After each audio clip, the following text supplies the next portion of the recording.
So for those who might be new to the channel, I just want to give a little quick refresher on what exactly the float and fly is. The float refers to the bobber or the indicator, whatever you want to call it. The float and fly is a tactic that conventional tournament bass anglers have been using for a long time now. It's something that back in 2014 I kind of just applied the whole tactic to the fly rod, just downsized the whole rig and everything. The tactics just exploded here. I've been kind of sharing my information with a lot of people and whatnot. So yeah, that's the quick rundown on what the float and fly is. It's basically just a little crappie jig under a bobber. That's it. This fly is about the equivalent of a AAA weight. So it's nothing heavier than what you would normally fish in a standard river nymphing situation. These are really light little rigs.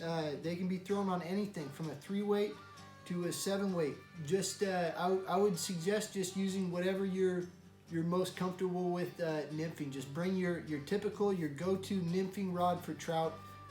Just go ahead and use that.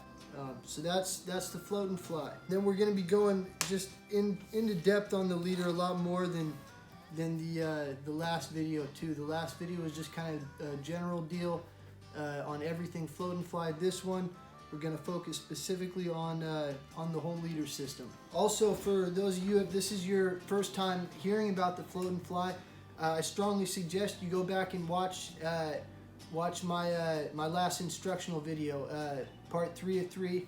Now I have a snap swivel on here now. The reason I did a snap swivel instead of a loop knot like I used to do is I can switch them out real fast and change the leader length when need be. So I have a couple different leaders set up here. The one I have on here is the 6 to 9 foot leader. That's what I use most frequently by a long shot. Then I have a 10 to 15 foot leader and a 2 to 5 foot leader pre-rigged, so I can just swap those out real fast. So I don't have to cut any line and shorten the leader. When you're purchasing the snaps for these rigs, you want to get the interlocking snap, not just a standard snap. The interlocking has an extra little curve on there. The standard ones will bend out when you're cranking down that 12-pound Maxima on there. That wire will bend. Not an issue with the interlocking snaps though. Also too, when you buy these, they usually have a swivel attached to them. I just kind of clip that off with some wire cutters and good to go. So these are the new indicators I'm using. These are still Jaydacators made out of balsa wood in Truckee. I just love these things. It's such an awesome product. They really are indicators that actually indicate what's going on. It's real clear when the fly is suspended straight down as it should be. When it's propped up, it'll be sitting on the side. If it's sitting on bottom or whatever, this makes a huge difference. And these are just highly visible out there. And just very sensitive to anything. You can see small, tiny little takes. Got nothing but positive things to say about these pencil bobbers he makes. So I'll be going into the bobbers a lot more in depth on my next video. My goal is to get that up in another week. But yeah, for the time being, I've been going with the Jaydacator pencil bobbers, size large. He makes them in 2 different sizes, small or large. I go the large size, whether I'm doing the 132 ounce smaller, lighter fly or the 1/16 ounce heavier fly. Large size is the way to go. So the importance of the swivel in these rigs. You get a lot of tangles throughout the day. It does happen. All the tangles are going to happen up around the indicator. About 95% of them, I would say, 90% or whatever. So having that swivel here really helps. You can just cut that line, that 8 pound test there, and then you have just a small amount to work with, and you can get those tangles out much easier. I've had a lot of real happy guests on the boat when they see me pull that trick. So yeah, that's a really handy deal, having that swivel there, and it just helps with line twist, leader twist, and everything. So another important thing about these leader systems is the UV glue. The UV glue really helps. It's the glue, you just put a little drop on the knots, and you cure the glue with the flashlight, the UV flashlight, or you can just take the line outside and let the sun hit it for a couple seconds, and that cures the knots. So that's really handy stuff. It makes the whole leader and everything last longer. Keeps the knots fresh. It's a trick I've been doing for a long time now. Still doing it on these leader systems, on every single knot, all the way down to the tippet ring. And after the tippet ring, I don't do the UV anymore, because this is the part that's most frequently getting frayed. I'm shortening it up and down, adding fresh stuff on there, making lots of changes with this little section. So yeah, the whole leader, everything above the tippet ring, has the UV glue on it. Having those 3 lengths pre-cut at 5 feet, 9 feet, and say 15 feet, and you just kind of cut it from there. That keeps me pretty dialed for every water column that I need to fish with the float and fly. So for all those different systems, the upper portion of the leader is the same, but the bottom part of the leader is going to change. The longer leader has a much bigger taper in it and whatnot. So that's what we're going to get into now, is the specific formulas for those leaders. And I've made some charts here that we'll be referring to. So the first chart just shows from the fly line directly to the indicator. Here I have 15-pound maxima straight to the fly line. About a foot of that, and that's loop knotted onto the indicator. So this is the leader I start out with. Pretty much always is the 6 to 9 foot leader. I'll start out fishing probably about 9 feet or so, maybe 8 feet, and I'll shorten it up from there. Cut some line off if I need to go a little shallower. It starts out with the interlocking snap swivel, then 6 inches of 12-pound maxima to the barrel swivel. Barrel swivel is a size 6. Then after that, I run 4.5 feet of 8-pound maxima to the tippet ring. After the tippet ring, running about a foot to 4 feet of the 8-pound seagar. Now the 8-pound seagar is the same diameter as the 6-pound maxima that I was fishing prior. That's why I'm fishing the 8-pound now instead of the 6-pound. So that's the primary, the basic leader that I'm usually starting out with. Definitely the go-to. So sometimes though I need to go a little deeper than 9 feet. Typically in the winter, this is a good time to go use those 10 to 15 foot leaders on the float and fly. Prior to the spawn, before you know the fish are getting shallow on the banks, they're just not quite there. That's another great example, which is pretty much right now. Good example of when we can go a lot deeper for the fish. When the fishing's slow, just simply not catching them on the 6 to 9 foot leaders. Just try something different. Go deeper, and a lot of times that'll change the day around. Or say if you're in a situation where you're catching just a bunch of small fish, high numbers of small fish. A lot of times the bigger fish can be sitting beneath the smaller fish during feeding situations, and you just need to get that fly down there past that school of the small fish to give those bigger fish a chance to actually get the fly. So those are all good ideas on when you want to go deeper.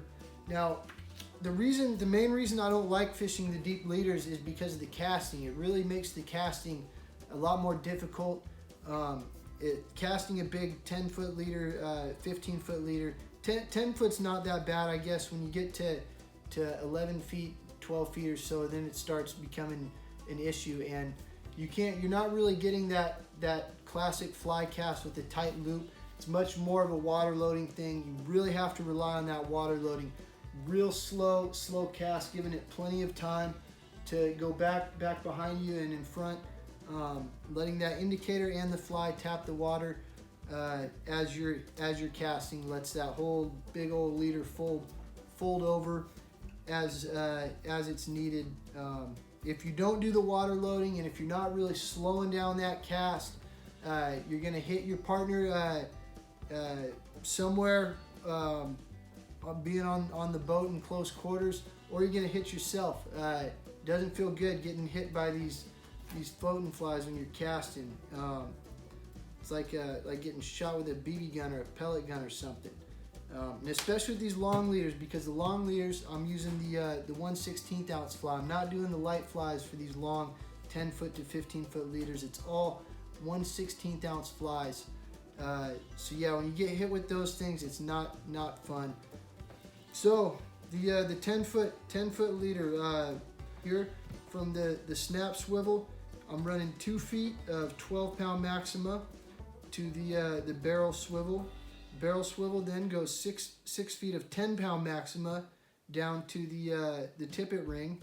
After the tippet ring, I'm running 2 feet to 7 feet of 8-pound seaguar, and 2 feet makes it to the 10 foot range, and that's a manageable deal casting that.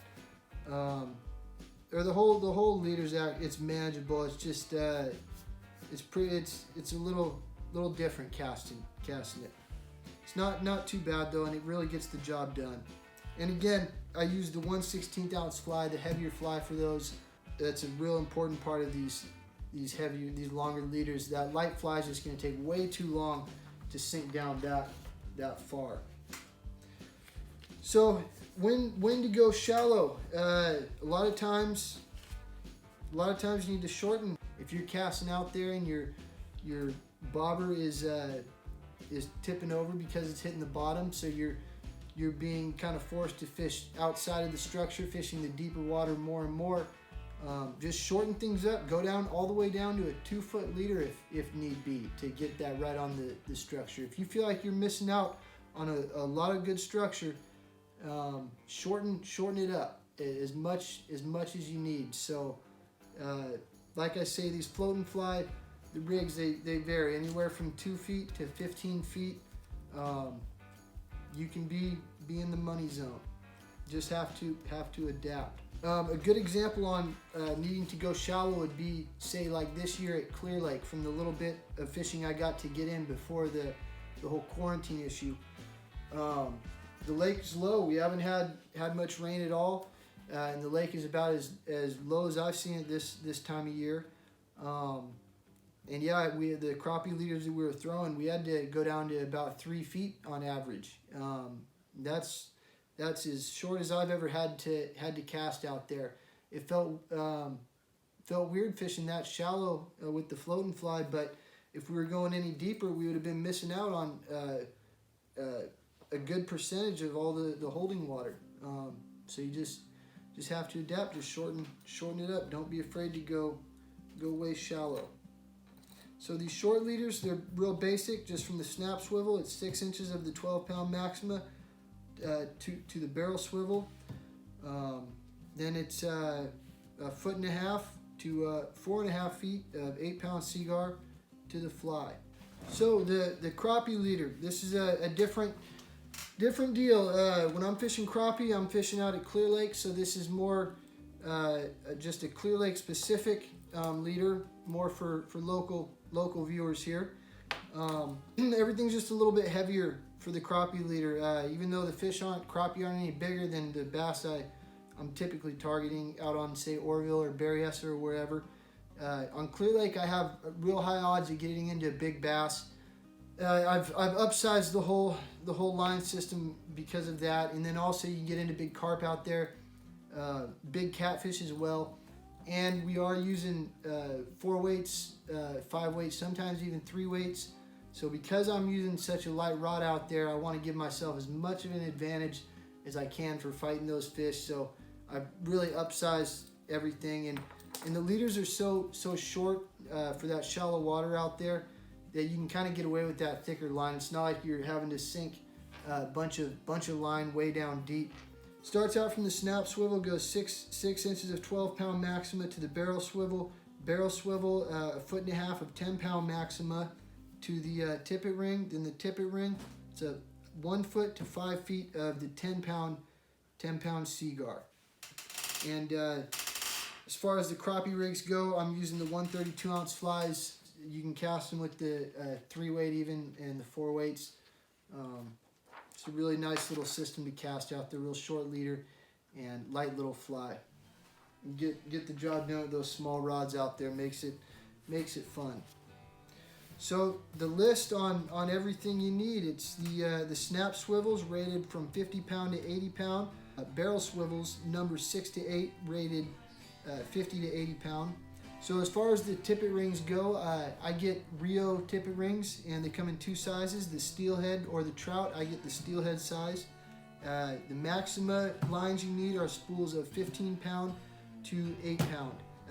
Seaguar, you go 8 pound, and 10 pound fluorocarbon if you want to do the crappie rig like I recommended. The bottle of UV glue and a light if you prefer, but you really don't need the light. You can just walk it outside and get some sunlight. As far as knowledge for knots goes, you need to know the lefty cray loop knot. It's a real easy one, lots of directions online. You need to know the basic clinch knot and a basic loop knot. The loop knot is just one knot you do to the fly line. You do one lefty cray loop knot to the indicator, one lefty cray loop knot to the fly. Other than that, it's all clinch knots. All clinch knots on the whole leader. Very, very simple here, and nice strong knots. You know, so these leaders, they're a little more complicated than what I had originally recommended doing on the instructional, but these do last a little bit longer. All the lines a little thicker on there. I do like these systems better, especially with the switching out the different lengths. So one thing, a common misconception, a lot of people seem to think that it's important to have the fly perfectly balanced for the float and fly. This is not necessary. As you can see, this is how my flies sit, but I'm typically moving them around a lot anyways, and when they're moving around in the water, they're not sitting just straight like that. If you're just sitting there with the fly dangling like that, just still, you're doing it wrong. But again, there's all kinds of information in my previous videos there. Go check those out and see what the deal is with all that stuff. And if you're interested in purchasing these flies, I do sell them.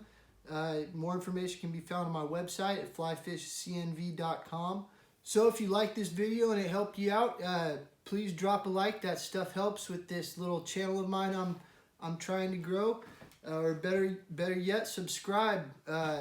For about 5 years, I think it took me about 5 years to get to about 100 subscribers, and the last 6 months I've got to, I think it's 156 subscribers now. So these are good numbers as far as I'm concerned. I appreciate each and every one of you for the support on this little channel of mine. And if anybody's interested in guided trips, information can be found on my website there as well. Would love to line up some trips with people. If anyone's interested after seeing this, please reach out. Again, thank you for everybody's support, all the positive feedback on this stuff. It really means the world. Having a lot of fun with this video stuff, and I'm really surprised at the amount of people it reaches. The views that you wouldn't think that many people are viewing it by seeing the numbers, but when I'm out at different events and whatnot out on the water, I get a surprising amount of people saying, "Hey, I've seen your videos and stuff." I just think that's really cool. So again, thank you everybody. Hope this stuff helps you out, inspires you, maybe try something new. Good luck out there.